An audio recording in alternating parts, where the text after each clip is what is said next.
Every person you have ever abandoned remembers the exact words you used. They remember the temperature of the air, the color of the sky, and the way your mouth moved when you decided they were not worth saving. Most people live their whole lives never knowing what it feels like to be left behind by the people who were supposed to love them the most. But some people, some unlucky, undeserving, perfectly ordinary people, learn that lesson before they are old enough to drive a car.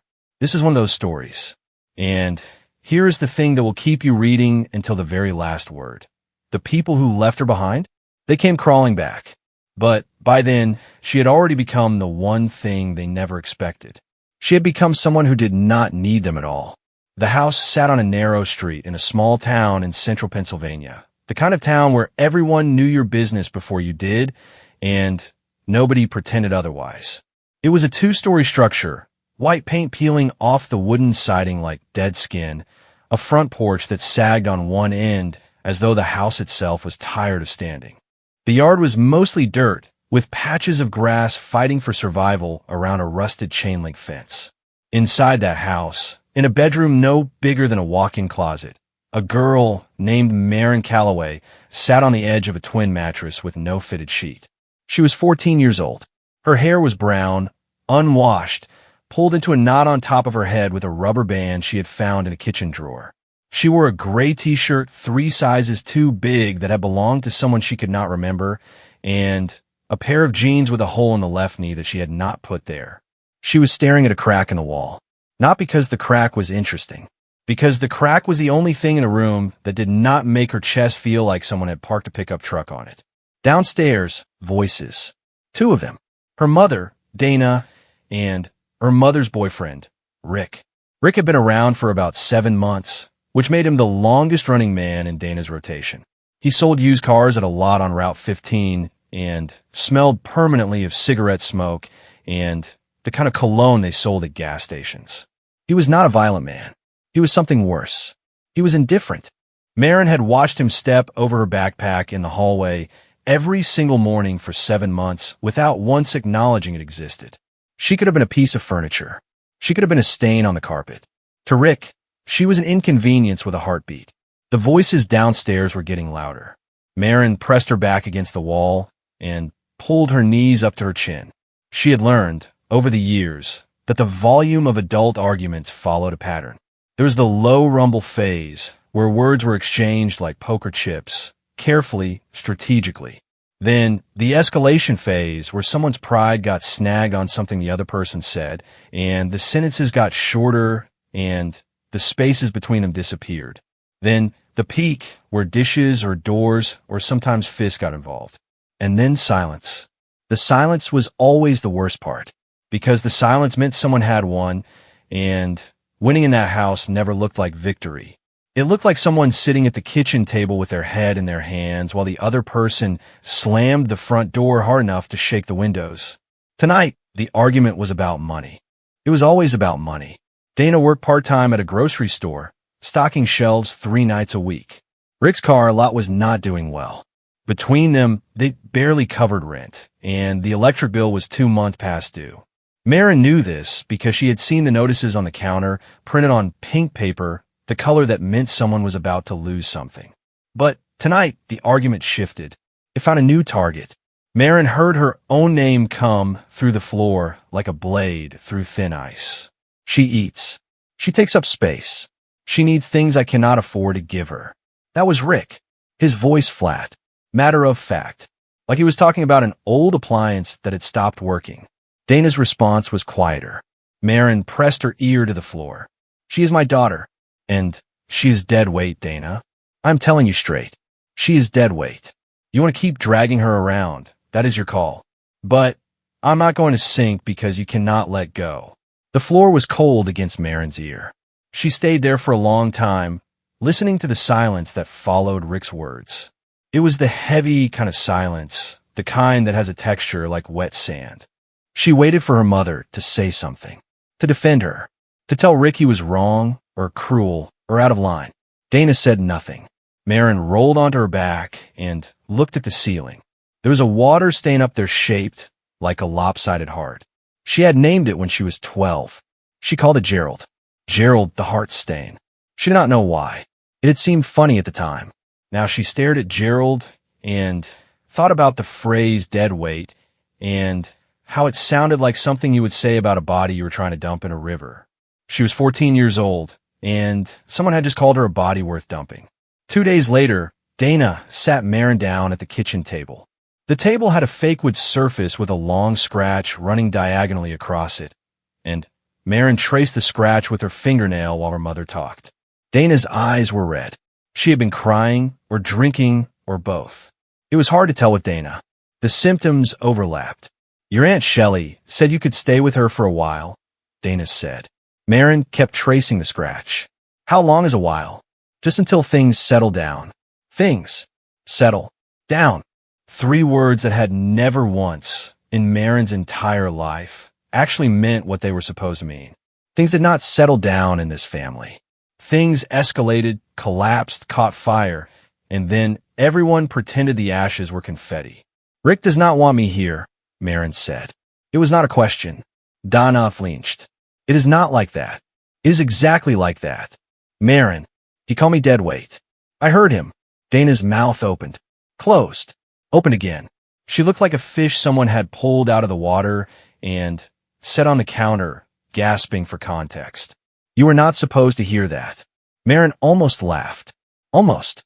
The laugh got halfway up her throat and then turned into something else, something sharp and hot that she swallowed back down before it could become a sound. When does Aunt Shelley want me? Maren asked. This weekend. For days. She had 4 days left in the house where she had grown up.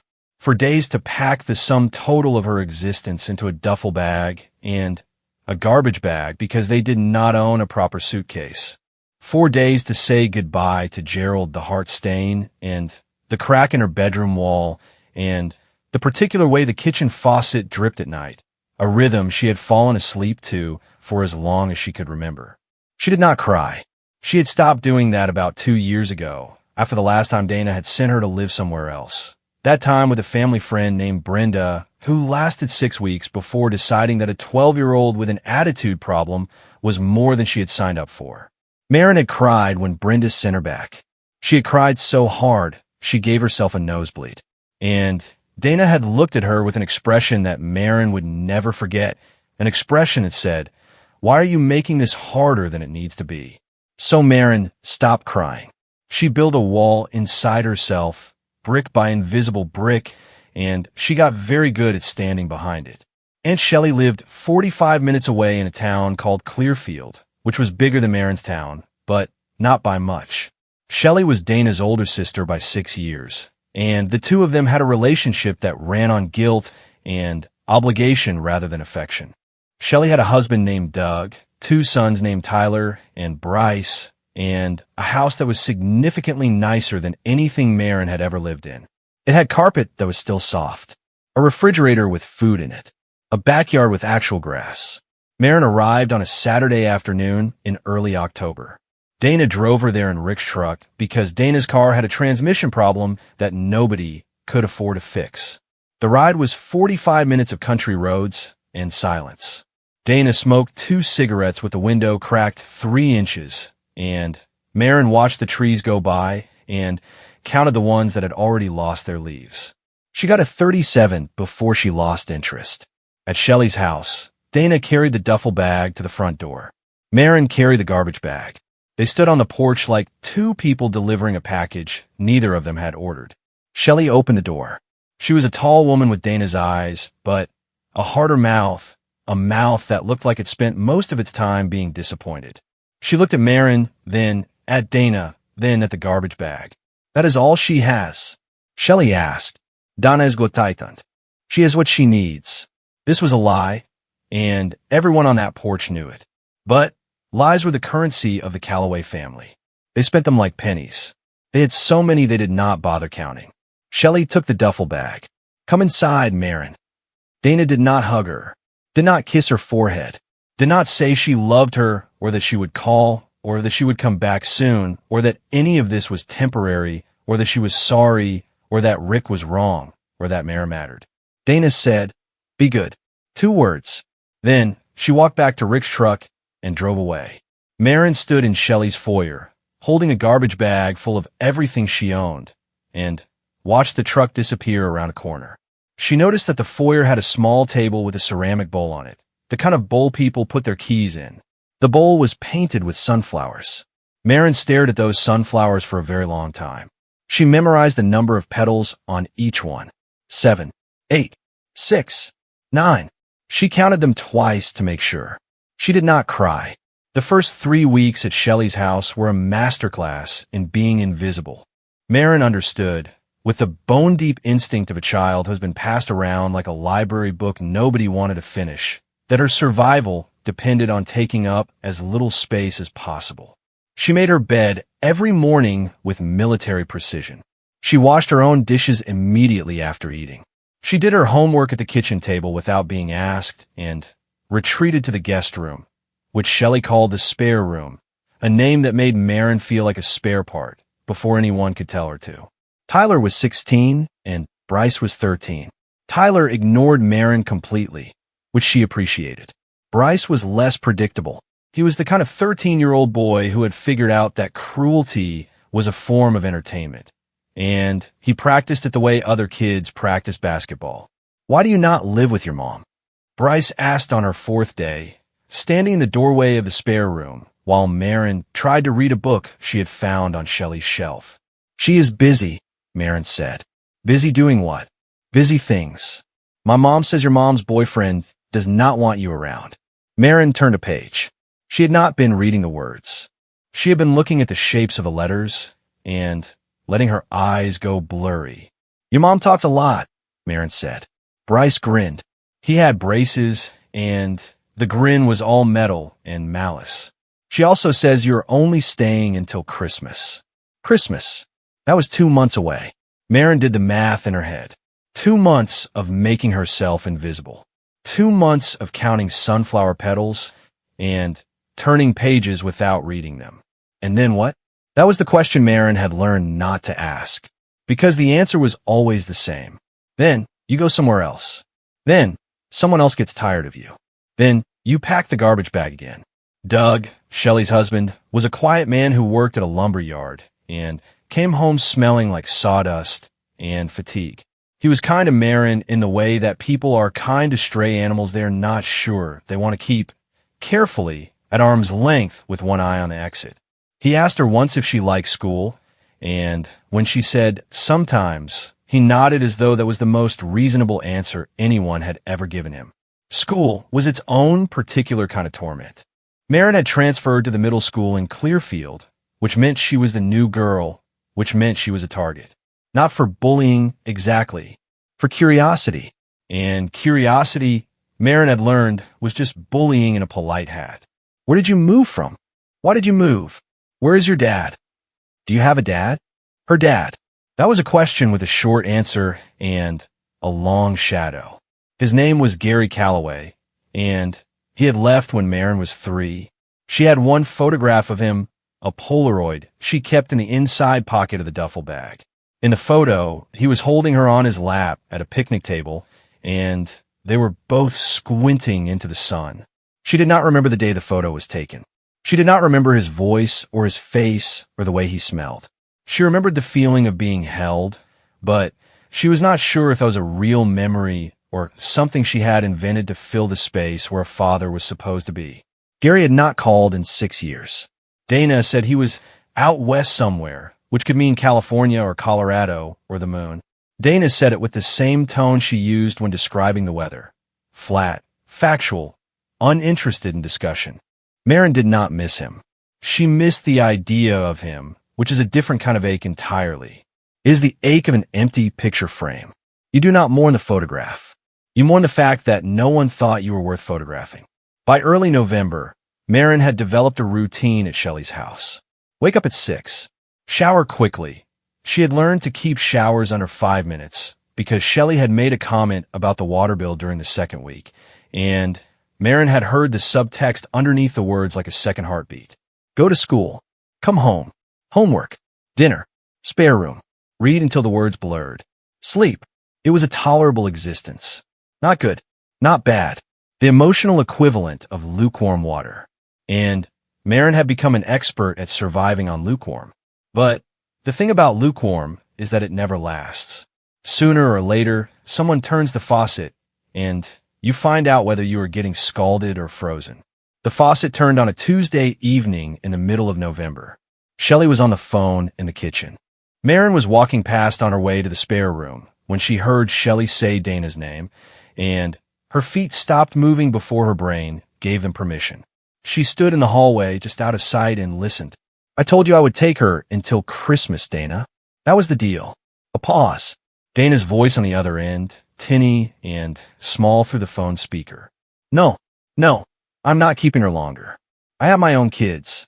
I have my own life. She is your daughter." Another pause. "What do you mean you are not ready? You have had 2 months, Dana. What have you been doing?" Marin leaned against the hallway wall. Her fingers found a loose thread on the hem of her shirt, and she started pulling it slowly, wrapping it around her index finger until the tip turned white. "That is not my problem. Rick is not my problem. Your rent is not my problem. Marin is not my problem. Not my problem." 3 words. Marin added them to the collection she kept in a locked room inside her chest, the room where she stored every sentence anyone had ever used to define her value. Dead weight. Not my problem. Why are you making this harder? She unwound the thread from her finger and walked to the spare room without making a sound. She sat on the bed. She looked at the wall. This wall did not have a crack in it. It did not have a water stain shaped like a lopsided heart. It was just a wall, blank and clean and utterly indifferent to her existence. For the first time in 2 years, Marin felt the wall inside her, the invisible one, the one made of bricks she had laid herself, one for every time someone had made her feel like an inconvenience with a heartbeat. She felt it shake. She pressed her palms flat against the bedspread and counted the stitches in the quilt. 1, 2, 3, 4. She counted until the shaking stopped, until the wall held, until she was sure it was not going to come down. 47 stitches. The wall held. Christmas came closer, and the temperature inside Shelley's house dropped in ways that had nothing to do with the weather.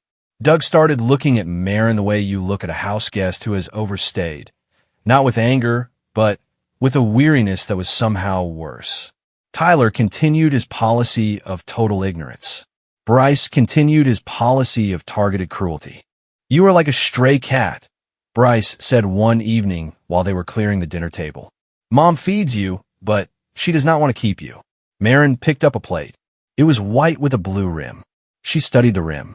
"Cats clean themselves," she said. "At least I have that over you." Bryce's face went red.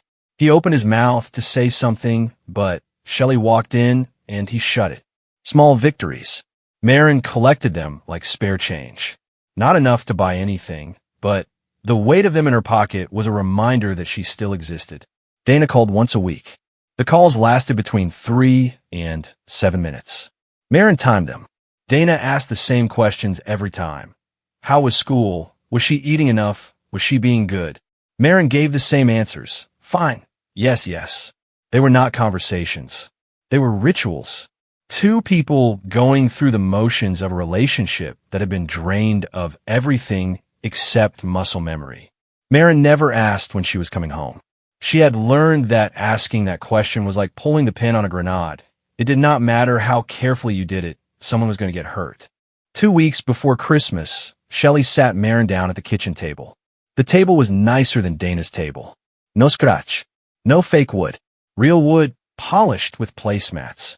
Your mom says she needs more time, Shelley said. Marin looked at the placemat in front of her. It had a picture of a rooster on it.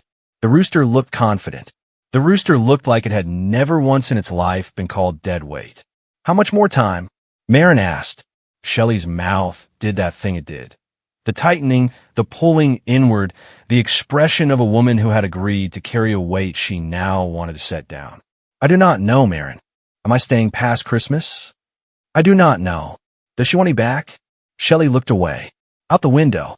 At the backyard where the grass was brown and the trees were bare and everything was in the process of dying or going dormant, which Marin thought was just a polite word for the same thing. She loves you, Shelley said. But she said the way people say bless your heart in the South, Technically a kind phrase, structurally an apology, emotionally a dead end. Marin looked at the rooster on the placemat. Okay, she said. One word. The smallest possible container for everything she was feeling. She packed it all in there. The anger, the grief, the humiliation, the understanding that she was 14 years old, and no one in her life had the courage to just say what was true. And she sealed it with a smile that used exactly 0 muscles in her eyes.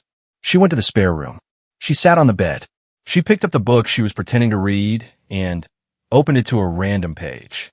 And in the silence of that room, in a house that was not hers, in a town she had not chosen, wearing clothes that did not quite fit, and sleeping in a bed that did not quite feel like sleeping, Marin Calloway made a decision. She decided that she was done waiting for someone to want her. She did not know yet what that decision would turn into.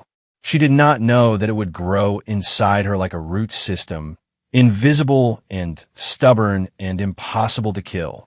She did not know that it would carry her through the next 4 years of being shuffled and stored and overlooked and underestimated. She just knew, with a certainty that sat in her stomach like a stone, that she was tired of being someone else's problem. She was going to become her own solution. The rooster on the placemat stared up at nothing. Marin closed the book.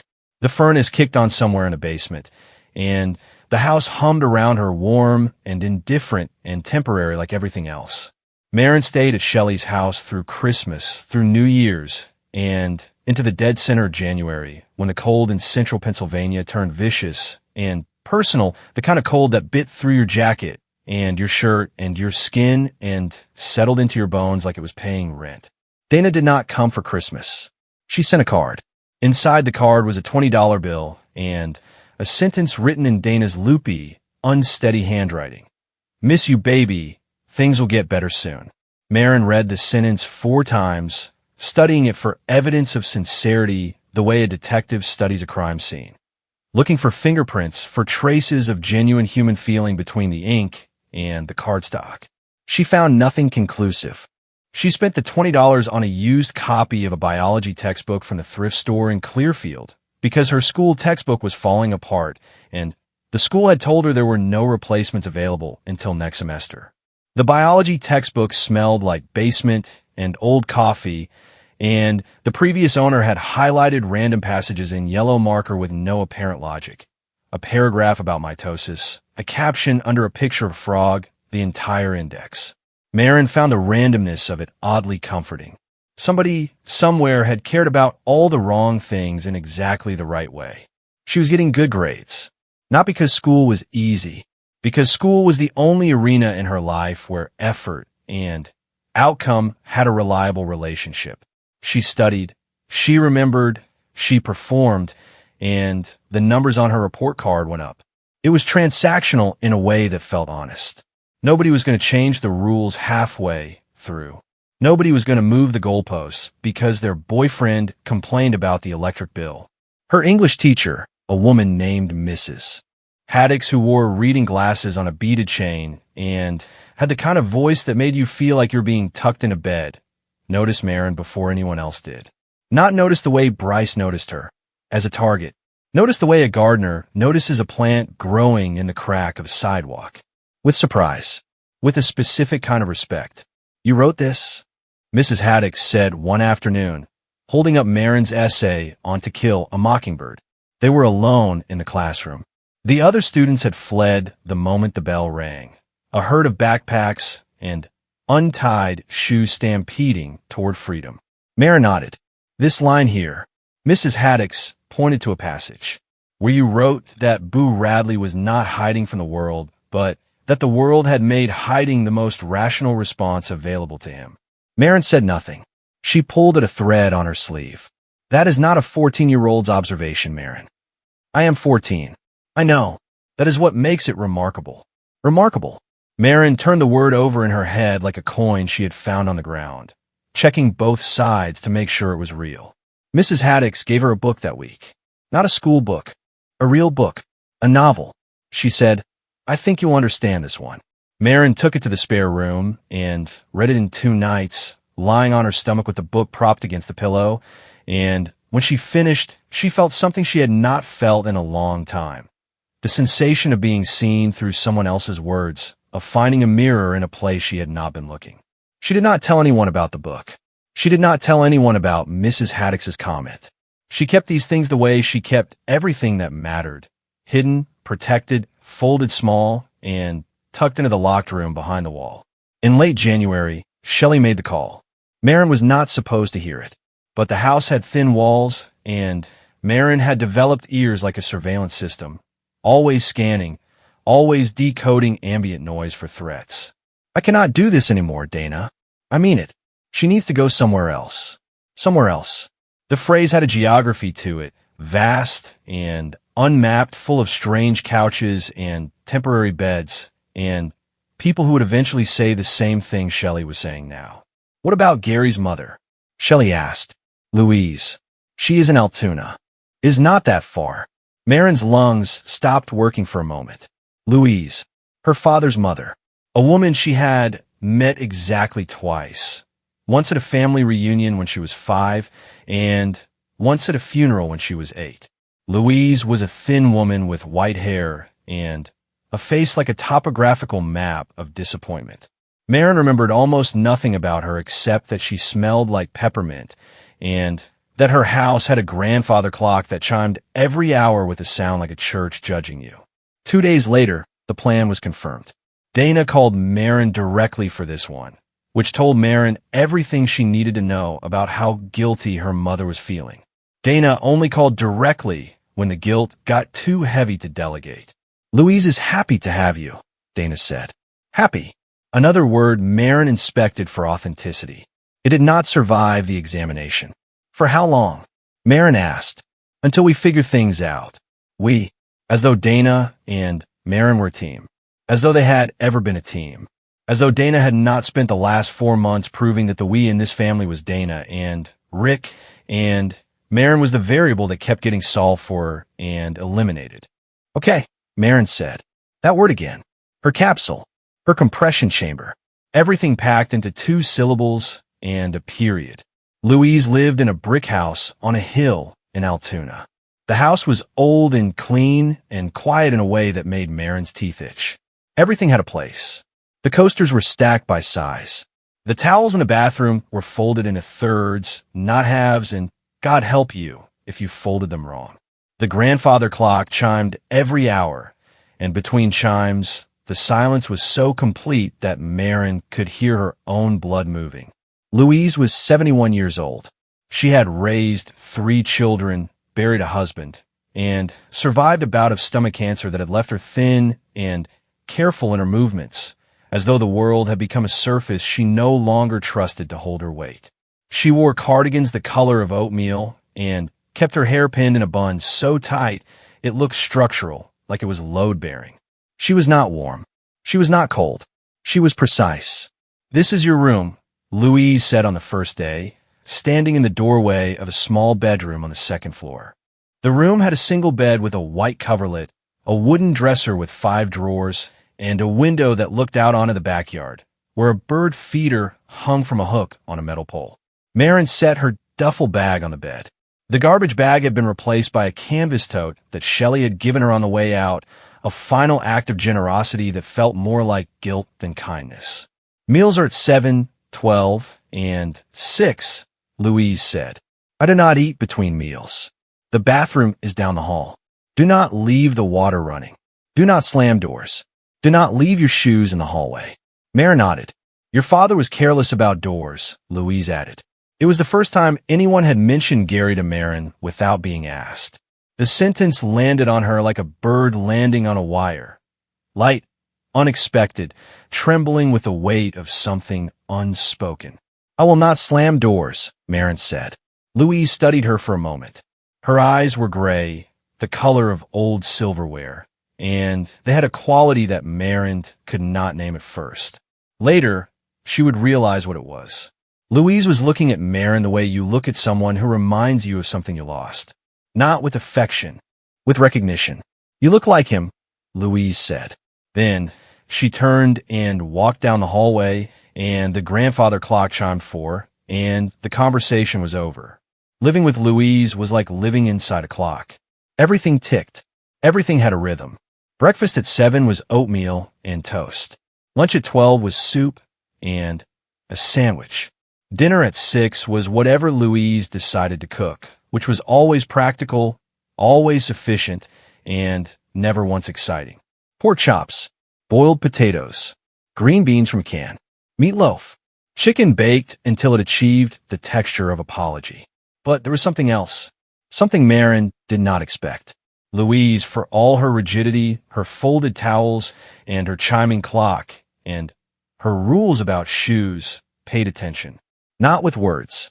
Louise was not a woman who wasted words. She paid attention with action.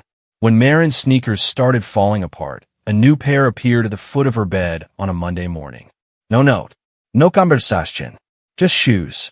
When Louise saw Marin struggling with her math homework, she sat down at the kitchen table and worked through the problems with her, not with patience exactly, but with a mechanical competence that suggested she had done this before, with someone else a long time ago. She did not say, "Good job." She said, "Correct," or "Try again." It was not encouragement. It was something better. It was honesty. Marin started to understand something about Louise that took her several weeks to articulate, even in her own mind. Louise was not kind in the way people usually meant when they used that word. She was not warm or nurturing or soft. She was reliable. And reliability, Marin was learning, was the most radical form of kindness anyone had ever offered her. For the first time in her life, Marin knew what time dinner would be. She knew there would be food on the table. She knew the lights would be on, and the water would be hot, and no one was going to come home and start an argument that ended with someone sleeping in their car. The ground beneath her was not shaking. It was not soft, but it was solid, and after 14 years of quicksand, solid felt like a miracle. She enrolled at the high school in Altoona. Another new school. Another hallway, full of strangers with questions she did not want to answer. But this time something was different. This time, Marin did not try to be invisible. She was not loud. She was not social. She did not suddenly transform into the kind of girl who made friends in the lunch line and got invited to sleepovers. But she stopped ducking her head when she walked. She stopped sitting in the back corner of every classroom. She started answering questions in class, not to show off, but because she knew the answers and she was tired of pretending she did not. Her grades climbed, not gradually, like a rope someone had yanked from above. She finished her freshman year with a 3.8 GPA and her sophomore year with a 3.94. Her teachers noticed. Her guidance counselor, a man named Mr. Patel who wore bow ties and had a laugh that sounded like someone had startled a tuba, called her into his office at the beginning of her junior year. "Have you thought about college?" he asked. Marin almost laughed. The laugh got halfway out, and then she caught it, held it, examined it. It was not a bitter laugh. It was a surprised one. College. The word sounded foreign, like a place on a map she had never been given permission to look at. "I have not thought about anything past next week," she said. Mr. Patel looked at her the way Mrs. Haddix had looked at her, like she was a plant growing through concrete, like the concrete was supposed to have one. "Start thinking further," he said. "You have the grades. You have the mind. What you need now is someone to tell you that the door is open." He tapped his desk with his index finger. "The door is open, Marin." She walked out of his office and into the hallway and stood there for a moment, surrounded by the noise and movement of a school full of teenagers who had parents who would pick them up and homes they would return to and rooms that were theirs, actually theirs, with their names on the wall and their posters on the ceiling and their futures laid out in front of them like play settings at a dinner they had been invited to. She stood there and thought about doors. Louise and Marin developed a routine that was not quite a relationship, but was something close to one. They did not talk about feelings. They did not hug. They did not say, "I love you" before bed or have long conversations about life and meaning and the future. They coexisted with the efficient intimacy of two people who understood that words were expensive and silence was not the same thing as emptiness. But there were moments, small ones, the kind that do not make it into movies because they are too quiet, too unremarkable, too ordinary to be dramatic. But there were the moments that rebuilt Marin one brick at a time from the inside out.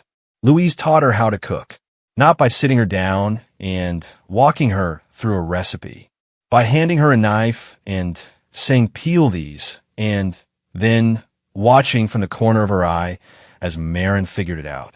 The first time Marin successfully roasted a chicken, golden skin, juices running clear, the kitchen smelling like something somebody would actually want to eat. Louise looked at it and said, "Not bad." 2 words. Marin felt them in her chest like a match striking. Louise had a garden. A small one in the backyard next to the bird feeder. Tomatoes, peppers, herbs, and a row of marigolds that Louise referred to as the Border Patrol because they kept the bugs away. Marin started helping without being asked. She weeded. She watered. She learned to tell the difference between a weed and a seedling, which she thought was also a useful skill for life in general. One evening in the garden, while they were staking tomato plants, Louise said, "Gary used to help me with this." Marin waited. He was good with his hands. Not good with much else, but he could build anything. Marin tied a tomato plant to a stake. The twine was rough against her fingers. "Where is he now?" she asked. She had never asked anyone this question directly. She had always waited for someone to volunteer the information, which no one ever did. Louise was quiet for a long time. She straightened a stake that did not need straightening. "Last I heard, he was in Nevada, working construction, or he was not. With Gary, you never knew what was true and what was the story he told himself to avoid the truth. Does he know where I am? I told him." And Louise pulled a weed, examined it, dropped it into the bucket beside her. "And nothing, Marin. Your father is a man who loves his children the way some people love the weather. He notices it when it is happening. He does not think about it when it is not." The sentence hit Marin between the ribs. Not because it was cruel, because it was the most accurate description of abandonment she had ever heard. And it had been delivered with the same tone Louise used to describe the tomato plants. Factual, unsentimental, grounded in observation rather than emotion. Marin pulled another weed. They worked in silence until the sun dropped below the tree line, and the birds at the feeder started arguing about dinner, and the grandfather clock chimed 6 through the kitchen window, and Louise stood up and brushed the dirt off her knees and said, "Chicken tonight," and they went inside. Junior year, Marin took every advanced placement class available. Not because someone told her to, because the material was harder, and harder material required more focus, and more focus meant less room in her brain for the questions she did not want to answer. Questions like, why did your mother choose a man who sells used cars over her own daughter? Questions like, will your father ever call? Questions like, what happens to you after Louise? She joined the debate team, not because she liked arguing, because she had spent her entire life listening to people argue badly, in kitchens, on porches, through floors and walls and phone lines, and she wanted to learn how to do it well. How to construct an argument that did not rely on volume or tears or leaving the room. How to win with logic rather than leverage. She was good at it, terrifyingly good. Her debate coach, a woman named Ms. Reeves who had the energy of a caffeinated terrier, told her she had the most unsettling calm under pressure I have ever seen in a 16-year-old. Marin knew where the calm came from. It came from the same place everything useful in her life came from. It came from having stood in so many kitchens, listening to so many arguments, holding so still, and making herself so small and so quiet that she had developed an immunity to chaos. Other kids on the debate team got flustered. They stammered. They lost their train of thought. Marin stood at the podium and spoke in sentences that clicked together like train cars, each one pulling the next, and the judges looked at her with the expression she was learning to recognize, the plant through concrete expression. She won her first regional competition in March of her junior year. She brought the trophy home and set it on the dresser in her room, next to the biology textbook she had bought with Dana's $20. Louise saw the trophy and said, "Where does that go?" "On the dresser. It will collect dust. I will dust it." Louise looked at the trophy. Then she looked at Marin, and she did something Marin had never seen her do before. The corner of her mouth moved. Not a smile, a fraction of a smile. The architectural blueprint of a smile, the foundation and the framing, but not the finished product. Good, Louise said. One word. The smallest possible container for something enormous. Senior year. College applications. Mr. Patel sat with Marin in his office for 3 hours one Saturday afternoon, going through scholarship applications and financial aid forms and essay prompts that ask questions like describe a challenge you have overcome and what makes you unique. Marin stared at the essay prompt and wanted to laugh. What makes you unique? She thought about the garbage bag. She thought about Gerald the heart stain. She thought about the rooster placemat and the sunflower bowl and the $20 biology textbook and Mrs. Haddock's and the tomato plants and the grandfather clock and the look on her mother's face when she said, "Be good," and walked away. She wrote the essay in one sitting at Louise's kitchen table at 11 o'clock at night, while the grandfather clock ticked its judgment and the refrigerator hummed its low, constant song. She did not write about being abandoned. She did not write about being called dead weight. She did not write about the garbage bag or the spare room or the phone calls that lasted between 3 and 7 minutes.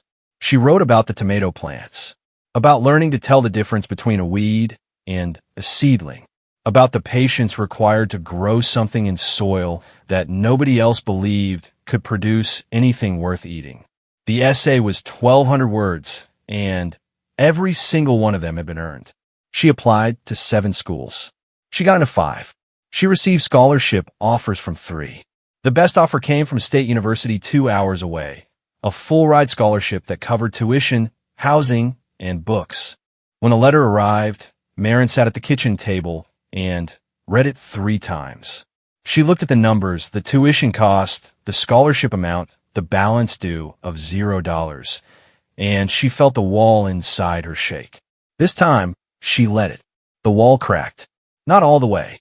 Just enough for something warm to leak through, something that felt dangerous and fragile and completely unfamiliar. She did not cry, but she came close, closer than she had come in 4 years. Louise walked into the kitchen and saw Marin holding the letter. She read it over Marin's shoulder.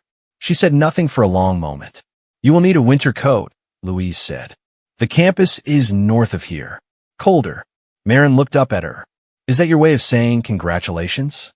Louise looked out the window, at the garden, at the bird feeder, at the yard where they had worked side by side in silence for 3 years, building something neither of them had the vocabulary to name. "That is my way of saying, I'm going to make sure you are ready," Louise said. And that, Marin thought, was the first time anyone had ever said that to her. And minute, Dana called in April. It had been 3 months since the last call.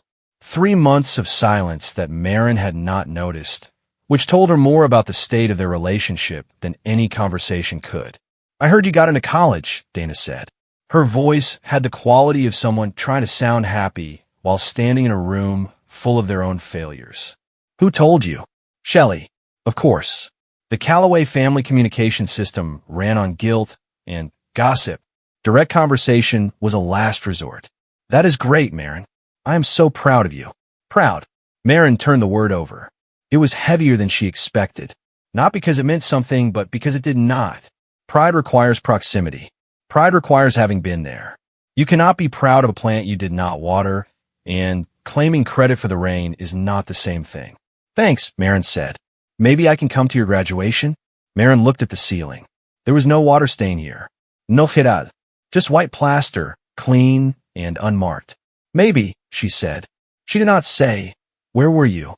She did not say, "You let a man who smells like gas station cologne convince you that your daughter was disposable."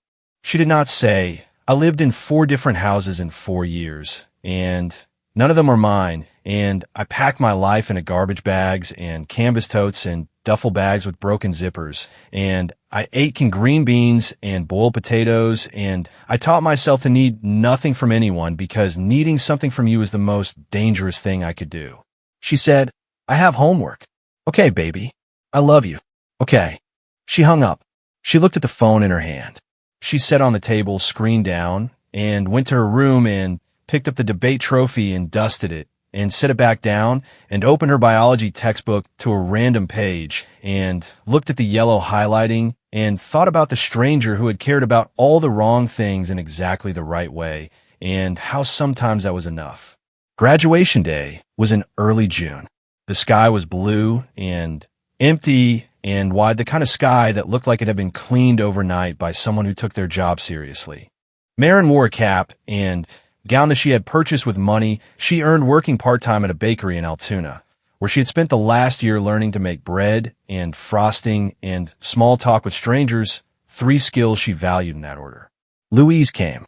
She sat in the 3rd row, wearing her oatmeal cardigan and her structural bun, her hands folded in her lap with the precision of someone who had folded everything in her life into thirds. Dana came. She sat 4 rows behind Louise, wearing a dress Marin had never seen, with mascara that was already running before the ceremony started. Rick was not with her. Marin did not ask why. She did not need to. Marin's name was called. She walked across the stage. She shook the principal's hand. She took the diploma. She looked out at the audience, at the rows of parents with cameras and proud faces and futures they had helped build, and she found Louise's eyes first. Louise was not smiling, but her mouth was doing that thing again. The fraction, the blueprint, the suggestion of a smile that was more powerful for being incomplete. Then Marin found Dana's eyes, and what she saw there made her grip the diploma tighter. Dana was crying. Not the pretty kind of crying that looks good in photographs. The ugly kind. The kind that comes from somewhere deep and true and terrible. The kind that says, I know what I did. I know what I lost.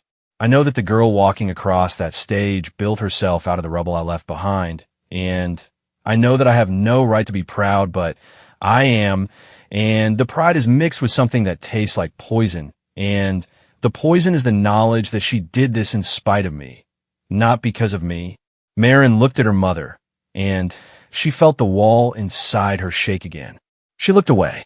She walked off the stage. She went to Louise. Louise stood up and handed her a small box wrapped in brown paper. Inside was a watch. Simple, silver with a white face and thin black hands. It was your grandfather's, Louise said. He would have wanted you to have it. Marin put the watch on. It ticked against her wrist, steady and reliable and real. Thank you, she said, for the watch and for everything else. Louise looked at her, and for one moment, one single unrepeatable moment, the blueprint became a building. Louise smiled. Full. Complete. A smile that used her entire face and reached her gray eyes and turned them silver. Then it was gone. Back to Louise. Back to precision and folded towels and chiming clocks. But Marin had seen it, and she would carry it with her for the rest of her life, like a photograph she did not need to look at because she had memorized every detail. College was the first place Marin had ever lived where no one was counting the days until she left. Her dorm room was small, a single bed, a desk, a closet barely wide enough to hold a winter coat, and 3 hangers, and it was the most space she had ever been given that felt unambiguously hers. She taped nothing to the walls. She hung no photographs. She placed the debate trophy on the desk, and the grandfather's watch on her wrist, and the biology textbook on the shelf, and she stood in the center of the room and breathed. The air tasted different. Not better. Not worse. New. The air tasted like a question nobody had asked her before. What do you want? She had never been asked. She had been told where to go, how long to stay, who to be grateful to, and when to pack.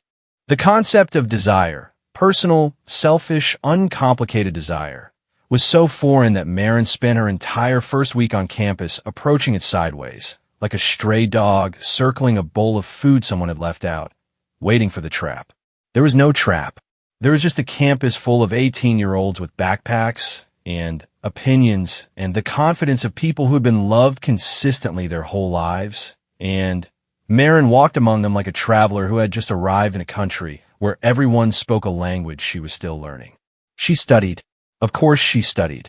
Studying was the only skill that had never betrayed her, the only relationship with a guaranteed return on investment. She majored in pre-law. not because she had dreamed of being a lawyer, but because debate had taught her that language was power, and the law was where language had the most teeth. Mr. Patel had said the door was open. Marin intended to walk through it so far that no one could ever push her back out. Her first-year GPA was a 3.91. Her second year, a 3.96. She did not celebrate these numbers. She noted them the way Louise noted the temperature. Useful data, not cause for emotion. But she kept them. She filed them away in a room behind the wall, alongside the debate trophy and the full ride letter and the fraction of Louise's smile. She worked 2 jobs. One at the campus library, shelving books in the kind of silence she had grown up with but now chose voluntarily. One at a coffee shop off campus, where she learned to make espresso drinks with names that sounded like Italian insults, and to manage the kind of customers who believed that mispronouncing macchiato was a form of social rebellion. She made friends. A few. Carefully. The way you make friends when you have spent your entire life learning that people leave. There was Janelle, her roommate sophomore year, a girl from Philadelphia with a laugh that could shake dishes off shelves, and an instinct for knowing when Marin needed to talk, and when Marin needed to be left alone in a room with a closed door and a book. There was Marcus, a pre-med student from Ohio who studied at the table next to hers in the library, and who communicated primarily through silence, which Marin found restful. They would sit for hours without speaking, turning pages in unison, and it was the closest thing to companionship Marin had ever experienced without feeling the need to perform. And there was Professor Atkins. Constitutional law. A woman in her 50s with a voice like gravel being politely arranged and a reputation for making students cry during Socratic questioning. Marin did not cry. Marin answered with the calm that Ms. Reeves had once called unsettling, and Professor Atkins looked at her the way all of Marin's best teachers had looked at her, with recognition, with surprise, with the quiet satisfaction of someone who had been digging in unpromising soil and found something worth keeping. You argue like someone who has been defending herself for a long time, Professor Atkins said after class one day. Marin considered this. Is that a compliment? It is an observation.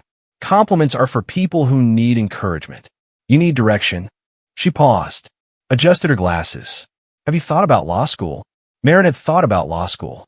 She had thought about it the way she thought about most good things, from a distance, with suspicion, with the expectation that someone would eventually explain why it was not for her. I'm thinking about it, she said. Think faster, Professor Atkins said. Dana called. Irregularly. Sometimes twice a month, sometimes once every 6 weeks. The calls had changed since Marin left for college. They were shorter, less performative. Dana had stopped asking if Marin was eating enough and started asking questions that hovered at the edges of real conversation without ever landing. How is your classes? Hard. Are you making friends? Some. That is good. Pause. Marin. Yeah. I think about you a lot. Marin held the phone. The grandfather's watch ticked on her wrist. She counted 3 ticks before responding. I know. She did not say, I think about you too. She did not say, I have forgiven you. She did not say, I hate you. Because none of those statements were accurate, and Marin had developed an allergy to inaccuracy. What she felt toward Dana was something that did not have a name in any language she knew, a complicated mixture of grief and understanding and distance and the kind of love that has been broken so many times it no longer resembles its original shape. Like a plate that has been glued back together so often that the glue has become more visible than the ceramic. Rick was gone. Dana mentioned it casually during a call in Marin's sophomore year, dropped it into the conversation like a stone into a deep well. Rick moved out. Marin waited for more. There was no more. Dana changed the subject to something about a neighbor's dog. Marin did not ask why. She did not ask when. She did not ask how Dana was feeling or whether she was okay or whether the house still had peeling paint and a sagging porch. She had built her life in the absence of answers, and she had learned that asking questions of people who could not give honest responses was just another way of setting yourself up for disappointment. But she noticed something in the weeks after that call. A loosening. Not forgiveness, She did not have the vocabulary for that yet, but a softening. A millimeter of space between her ribs where the anger had been compressed so tight it had become structural. Rick was gone. The man who had called her dead weight had been subtracted from the equation, and Dana was still there, and Marin did not know what to do with that information, so she put in the room behind the wall and closed the door. Louise died in the spring of Marin's junior year. Stomach cancer. The return, the second act, the sequel nobody wanted. Louise had known for 6 months and told no one until the last 4 weeks, when her body made the secret impossible to keep. Marin drove to Altoona on a Friday afternoon. She walked into Louise's house and smelled peppermint and furniture polish and the specific variety of silence that only exists in a house where someone is in the process of leaving permanently. The grandfather clock was still chiming. The towels were still folded into thirds. The bird feeder was still hanging from its hook in the backyard, but nobody had filled it in weeks, and the birds had moved on to more reliable sources. Louise was in her bedroom. She was thin, thinner than thin, reduced, as though the cancer had decided to edit her down to her essential components. Her hair was loose for the first time Marin had ever seen it. It fell past her shoulders, white and fine, and without the bun, she looked like a different person. Softer, less armored. "You came," Louise said. "Of course I came. You did not have to." Marin sat on the edge of the bed. She took Louise's hand. It was light, papery. The bones moved under the skin like small animals trying to escape. "You did not have to take me in, either," Marin said. "And you did." Louise looked at her. The gray eyes, silver now in the light from the window, sharp and clear despite everything else that was failing. "You reminded me of him," Louise said. "Not the bad parts. The parts that could have been good if someone had paid attention." Marin understood that she was talking about Gary, her father, the man who had left and kept leaving and never looked back long enough to see what he was missing. "Did he know you were sick?" Marin asked. "I told him." And Louise's mouth did the fraction thing. But this time it was not the blueprint of a smile. It was the blueprint of something sadder. "And nothing, Marin. Same as always. Same as always." The phrase echoed inside Marin's chest, and she felt the wall shake, and this time she did not try to stop it. She did not count stitches or sunflower petals or ticks of a clock. She sat on the edge of Louise's bed and held her grandmother's hand, and the wall inside her cracked, not all the way, but enough. Her eyes burned. "I should have called more," Marin said. "You called enough. I should have come home more. This was never your home, Marin. That was the point. The point was for you to build your own." The grandfather clock chimed 5. Louise squeezed her hand. The squeeze was weak, barely there, like a whisper translated into touch. "The garden needs weeding," Louise said. Marin almost laughed. The laugh climbed her throat and sat there, balanced between comedy and grief. "I will weed it tomorrow," she said. "The marigolds are done for the season, but the tomatoes should still be stakeable." "Louise, I'm not asking you to take care of the garden, Marin. I'm asking you to go outside and get some air. You look like you have been studying too hard." Marin looked at her grandmother, at the loose white hair and the papery hands and the oatmeal cardigan draped over the back of the chair by the bed, waiting for a body that would not be strong enough to wear it again. She looked at the woman who had taken her in when everyone else had handed her off, who had taught her to cook and garden and fold towels into thirds, who had given her a room and a rhythm and the quiet, unremarkable gift of showing up every single day without being asked. "Thank you," Marin said. Louise closed her eyes. "You already said that." "I know. I'm saying it again. Once was sufficient. Not for me." Louise opened one eye, looked at Marin, and there was again the full smile, the complete building, the thing that used her entire face and turned her gray eyes silver and said without words everything that Louise had never learned how to say with them. Marin held on to that smile the way she held on to everything that mattered. Tight, hidden, folded small, and tucked away in the room behind the wall where it would stay safe and permanent and hers. Louise died 11 days later, on a Tuesday, at 3 in the afternoon. The grandfather clock chimed the hour, and then The house was quiet in a way it had never been before. Maren went back to school. She finished her junior year. She applied to law schools. She wrote her personal statement at the kitchen table of the apartment she now shared with Janelle at 2 in the morning, with a cup of cold coffee and the grandfather's watch ticking on her wrist. She wrote about Louise. Not the whole story. A piece of it. The tomato plants. The towels folded into thirds. The fractional smile. She wrote about what it means to be held steady by someone who does not hold you tight, to be loved by someone who expresses love through reliability rather than words, to be given a foundation by someone who never once called it a gift because she did not believe in gifts, she believed in obligations. The essay was 800 words. She cut it from 1,200. She cut the parts that explained. She kept the parts that showed. She trusted the reader to understand what she was saying without being told, the way Louise had trusted her to learn without being taught. She got into law school. 2 of them. She chose the one that offered the better scholarship, a school in Virginia with old brick buildings and a library that smelled like wood polish and ambition. She moved there in the fall, carrying a suitcase, a real suitcase with wheels and a handle and a zipper that worked, and the debate trophy and the biology textbook and the grandfather's watch. She did not carry a garbage bag. She would never carry a garbage bag again. Law school was 3 years of controlled suffering. Maren thrived in it, not because she enjoyed suffering, but because controlled suffering was her area of expertise. She had been training for this her entire life. Every kitchen argument, every thin-walled house, every phone call that lasted between 3 and 7 minutes, it had all been preparation for the ability to sit in a room full of pressure and perform without cracking. She graduated in the top 10% of her class. She was offered a position at a mid-sized firm in Pittsburgh, which she accepted partly because the salary was good and partly because Pittsburgh was close enough to Pennsylvania to feel like coming home without actually being home. She specialized in family law. Of course she did, because Maren Calloway had spent the first 18 years of her life being failed by every family system that existed, biological, extended, foster adjacent, and she had decided somewhere between the garbage bags and the law degree that if she could not fix her own family, she would fix the system that was supposed to protect kids like her. She was good at it. Not good in a way that wins awards. Good in the way that changes outcomes.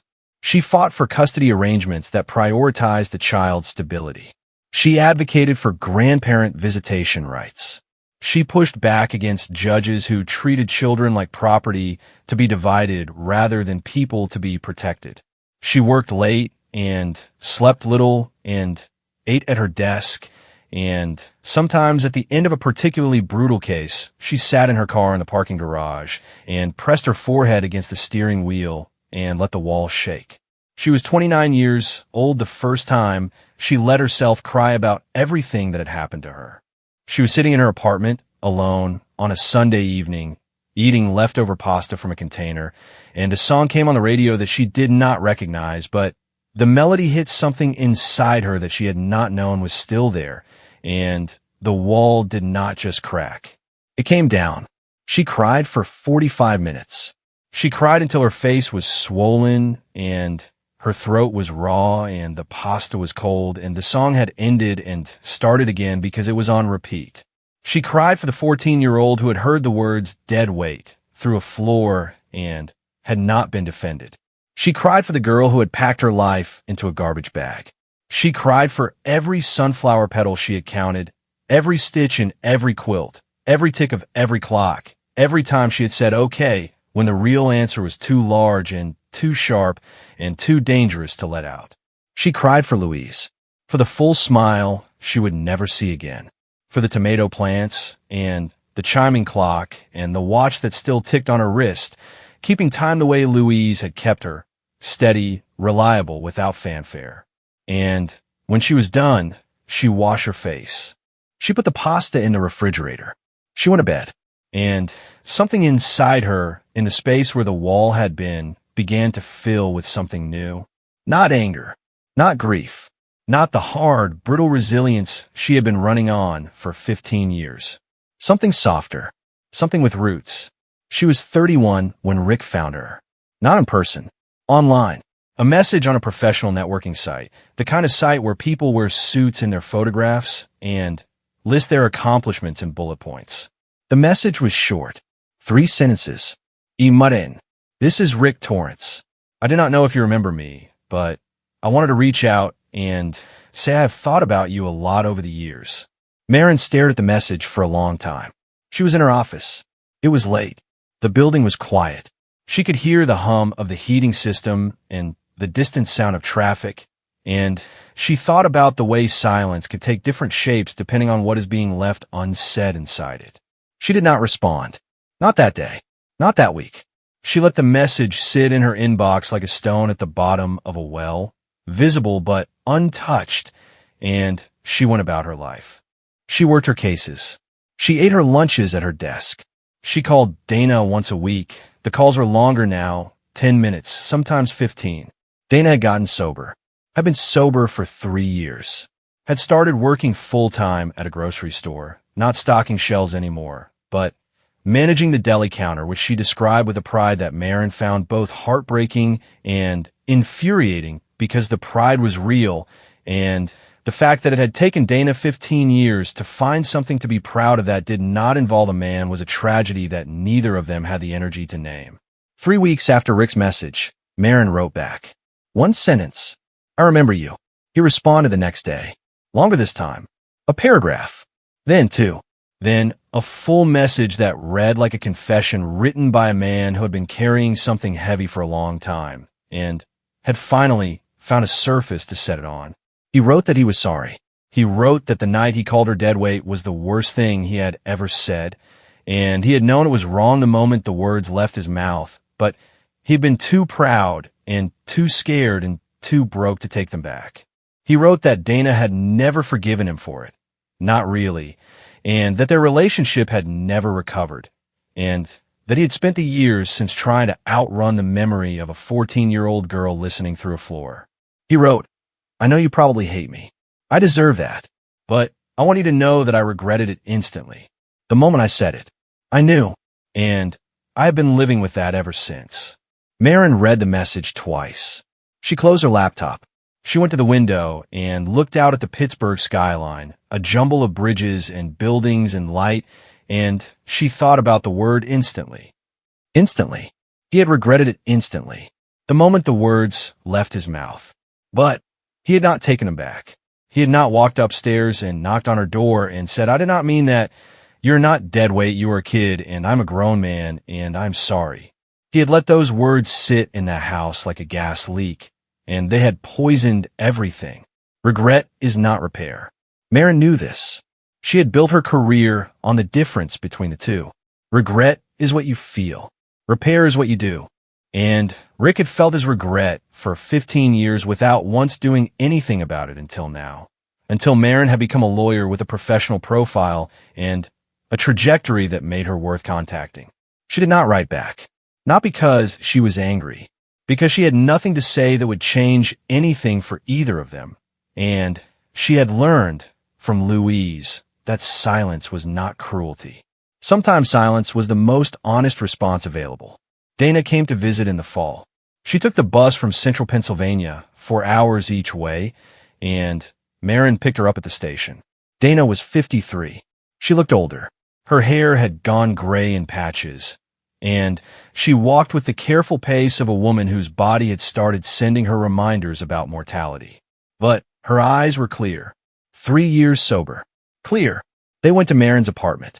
Dana stood in the doorway and looked at the space, the bookshelf, the framed law degree on the wall, the small kitchen with a spice rack and a cutting board and a pot on the stove that smelled like something good.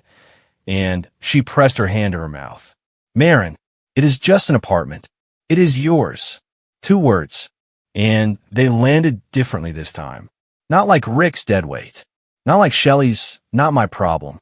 Not like Dana's own be good. It is yours. 2 words that acknowledged everything without explaining any of it. They ate dinner at the kitchen table. Marin had cooked. Roasted chicken. Golden skin.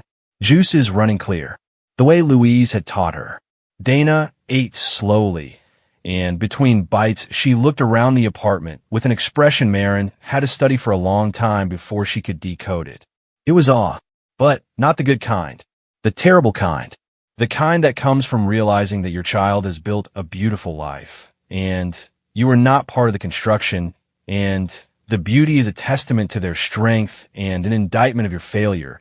And both of those things are true at the same time, and there's no way to hold one without holding the other. I am sorry, Dana said. She said it the way people say things when they have been rehearsing them for years. Carefully, with the weight of accumulated time pressing down on every syllable. For which part? Marin asked. Not cruelly. She needed to know. Specificity mattered. Broad apologies were like broad diagnoses. They sounded comprehensive, but treated nothing. Dana set down her fork. She looked at her daughter, and she said the truest thing she had ever said. For choosing him over you. For hearing him call you deadweight, and not throwing him out of the house that same night. For putting you in a car with a garbage bag and calling it temporary. For every phone call I kept short because hearing your voice reminded me of what I'd done. For all of it, Marin. For every single piece of it. The kitchen was quiet. The clock on the wall, not a grandfather clock, a simple white clock Marin had bought at a hardware store, ticked its steady, indifferent rhythm. Marin looked at her mother, at the gray hair and the clear eyes and the trembling hands and the face that had aged 15 years in the time it should have aged 10. She looked at the woman who had failed her completely and spectacularly, and who was sitting at her table now, eating chicken she had cooked in an apartment she had earned, asking for something that Marin had the power to give or withhold. Forgiveness. The word sat between them on the table like an object neither of them was ready to pick up. I do not know if I can forgive you, Marin said. Not yet. Maybe not ever. But I can tell you this. She leaned forward. I'm not deadweight. I never was. And the fact that I'm sitting here in my apartment with my degree on the wall and my career and my life, that is not because of you, but is not completely in spite of you either. Because you gave me one thing, even though you did not mean to. What? You gave me the motivation to never need anyone the way I needed you. Dana's face crumpled, not with sadness, with recognition, with the agonizing clarity of hearing the truth spoken by someone who has earned the right to speak it. They sat in the quiet for a long time. The clock ticked. The chicken grew cold. The city hummed outside the window, alive and indifferent, and full of people carrying their own walls and their own cracks and their own rooms full of things they had folded small and hidden away. Dana reached across the table.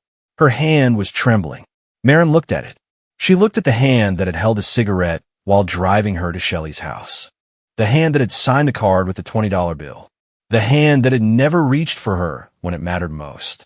Marin took it, not because she had forgiven her, not because the wall was gone or the damage was repaired or the past had been rewritten into something bearable, because she was tired of holding everything alone, and because the hand that was being offered, trembling and imperfect and 15 years too late, was still a hand.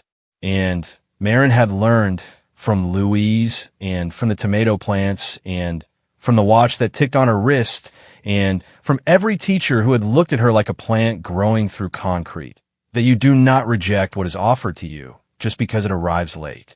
You accept it. You hold it. You see what it grows into. Okay, Marin said. One word. The smallest possible container. But this time, for the first time, it was big enough. She kept the watch. She kept the debate trophy. She kept the biology textbook with the irrational yellow highlighting. She kept the memory of Louise's full smile and the sound of the grandfather clock and the smell of tomato plants in the August sun. She did not keep the anger. Not all of it. She let some of it go. Not the useful kind, the kind that fueled her work, that made her fight for every child who had ever been treated like an inconvenience with a heartbeat. She kept that. She would always keep that. But the other kind, the kind that sat in her chest like a rusted nail, the kind that made her flinch when someone said be good, the kind that woke her up at 3 in the morning with the echo of deadweight in her ears, she set that down. Slowly, over years, one piece at a time. She did not become a different person. She became more of the person she had always been. The person who counted sunflower petals and memorized quilt stitches and found comfort in the randomness of yellow highlighting in a used textbook. The person who could argue a case with the calm of someone who had survived every kitchen in America. The person who knew, in her bones, that being left behind is not the same thing as being left behind forever. She was not dead weight. She never was. She was the weight that held everything together.